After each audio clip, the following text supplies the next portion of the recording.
Operation London Bridge. That's the code name given to the plan in place for the days and weeks after Queen Elizabeth II's passing. The Queen has been sitting on the royal throne since 1952. That's the longest reign of any monarch in British history. And during that time, she's seen over a dozen UK Prime Ministers, nearly 20 Summer Olympics, and over half a dozen popes. The Queen is the cornerstone to the Commonwealth, the patron to almost 600 organisations and charities, and plays a pivotal role in the UK's alliance with many countries. So her passing will bring about a lot of change. Not just for the United Kingdom, but potentially the world.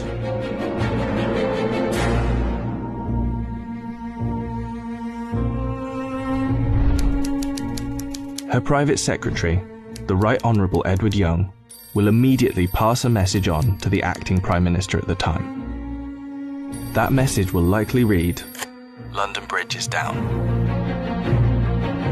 The Prime Minister will then set Operation London Bridge into action. Within minutes, the 15 governments outside of the UK where the Queen is head of state will be informed over a secure line. And that will be followed by the other 36 Commonwealth nations and leaders around the world. The gates of Buckingham Palace will then dawn a black-edged notice of the news. At the same time, a newsflash will alert media around the world. Every media outlet is prepared for the news. Every radio station has a network of lights that will flash to indicate a national catastrophe such as this. All BBC shows will stop and proceed to run a feed dedicated to the news. Newsreaders will change into the black suits and clothing that is on hand at all times in the news studio, and the traditional red BBC News branding will turn black. Newspapers, TV channels and radio stations have days of coverage ready to go. On the same day as her death, the Queen's eldest son, Charles, will immediately become king. And it's reported that the stock exchange, businesses and shops across the UK will likely close for the day out of respect.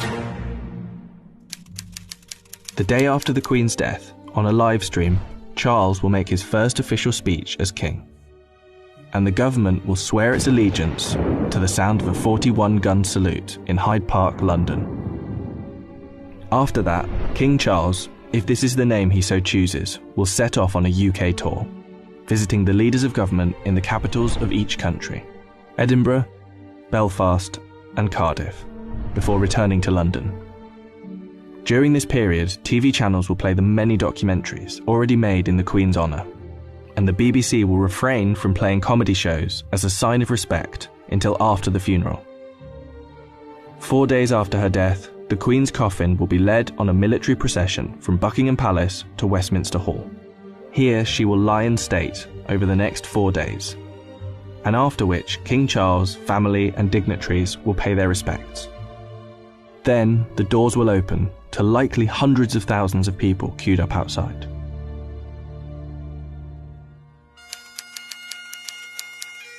The funeral is estimated to take place 10 to 12 days after the Queen's passing. But one thing is certain, the day of the funeral will be an official bank holiday for the whole of the United Kingdom. The stock exchange will close for a second time in under 2 weeks, and many businesses will follow suit. At 11 AM sharp, the bells of Big Ben will chime, the country will fall silent, and the coffin will be brought inside Westminster Abbey, where 2,000 specially invited guests will bow their heads in prayer. After the service, the coffin will be taken to Windsor Castle, and then finally to St George's Chapel, where Queen Elizabeth II will likely be laid to rest next to her father, King George VI. Likely within a year after the funeral, an official coronation for King Charles will take place on yet another bank holiday. All in all, accounting for the multiple bank holidays, funeral expenses and coronation celebrations, the Queen's passing is estimated to cost the UK economy billions of pounds. In addition, hundreds of changes will happen across the UK in the months to come. New British currency will be printed with the King's portrait, and the Queen's currency will slowly be removed from use.